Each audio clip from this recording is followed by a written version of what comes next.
c'est Paname. Ici c'est Paname. Ici c'est Paname. Ici c'est Paname. J'ai la tronche du parigo, le cœur qui palpite. On chante, on crie, Paris est magique. Le rouge, le bleu, fier de nos couleurs. Le parc en feu, ressens-tu la ferveur?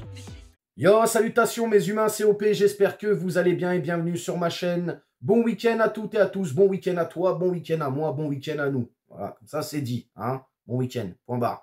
Bref, j'aimerais établir une vérité déjà avant de rentrer dans le vif du sujet, parce que oui, on se retrouve bien évidemment pour l'avant-match. Paris Saint-Germain, Stade Brestois, match qui va clôturer cette 19e journée de Ligue 1. Bref, revenons à ce que je disais.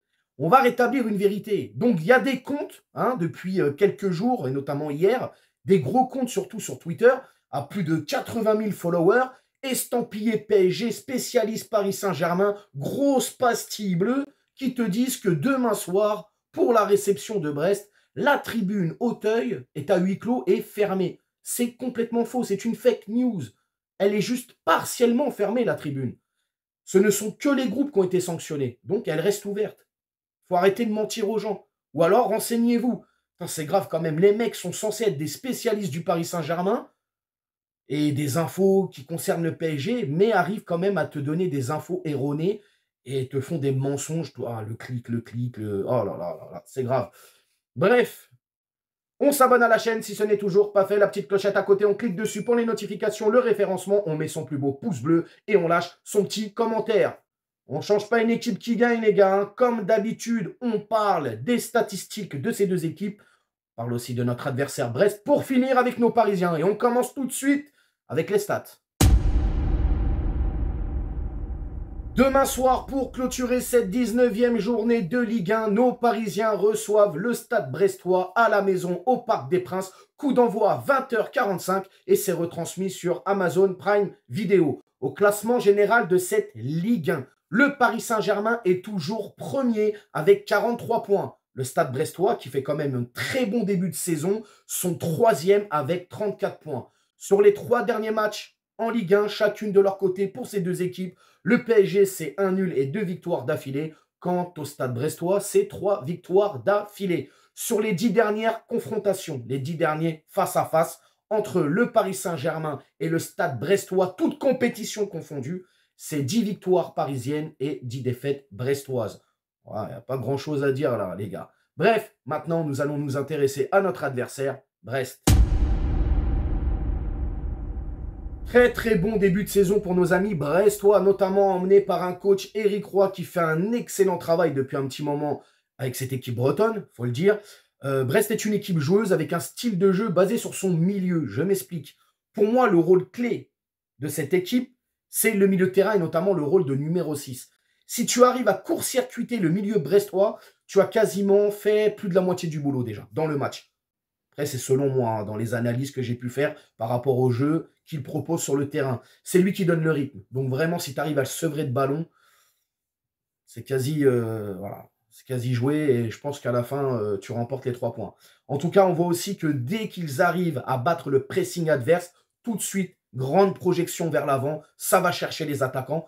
Quoi qu'il en soit, c'est vraiment une équipe qui a une vraie philosophie de jeu en fait. Et ils viennent pour jouer. Alors j'espère que demain soir, justement, ils vont mettre ça en place. Donc ils vont venir en mode joueur et pas en mode bus, SNCF, RATP et tout ce qui s'ensuit. Tu m'as compris. La gare routière, frérot.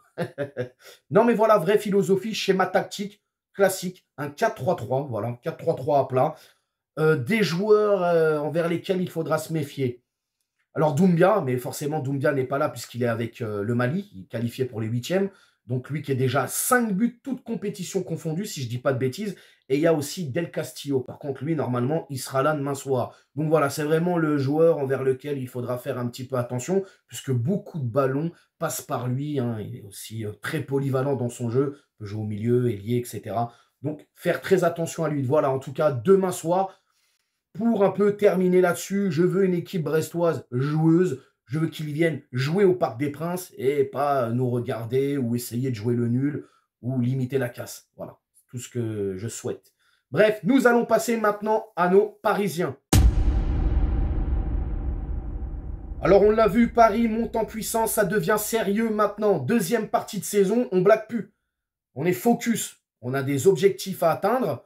On va essayer de faire du mieux qu'on peut avec cette reconstruction d'effectifs, etc., etc.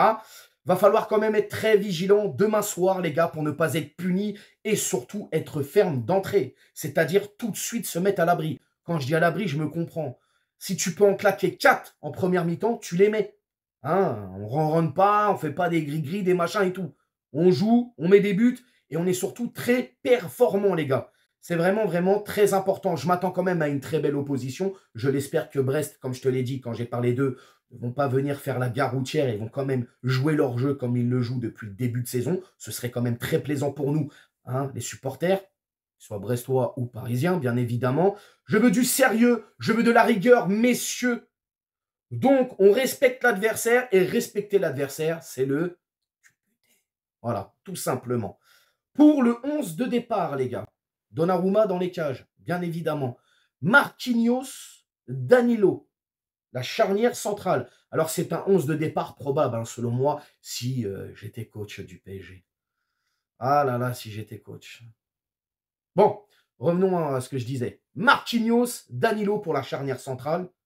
Lucas Hernandez à gauche. Mukiele à droite. Moi, je le fais jouer Mukiele demain soir, personnellement. Je mets Ugarte devant la défense. Zaïre Emery et Vitinha pour l'accompagner dans ce milieu de terrain. Je mets Mbappé dans l'axe, Barcola à gauche et Dembélé à droite. Pour le score, 1-4-0 des familles. Doublé d'Mbappé, but de Barcola, but de Vitinha. Voilà. 4-0 des familles. Tranquille, on rentre à la maison, on se repose. Et tout le bonheur du monde. Donc voilà, vous allez me dire dans les commentaires comment vous sentez ce match. Est-ce que pour vous, ça va jouer? Est-ce que c'est un match piège? Est-ce que vous voyez le nul? Ou peut-être une défaite parisienne? Je ne sais pas, qui sais-je? Tu me dis ton score aussi. Bon, des fois, vous abusez, les gars. Hein. Je vois, ouais, on va gagner 12-0. Tranquille, les mecs. Molo, Molo. Johan, dédicace, Johan Molo. Je pars en cachouette, frérot. Elle est pas bonne, la blague, elle est pas bonne. Je vous l'accorde, elle est pas bonne. Bref, n'hésitez pas à vous abonner, partager, liker. Et puis, on s'attrape bien évidemment demain pour le débrief. Ciao. Sa mère, les footix, c'est du test que j'incarne. Paris Capital et la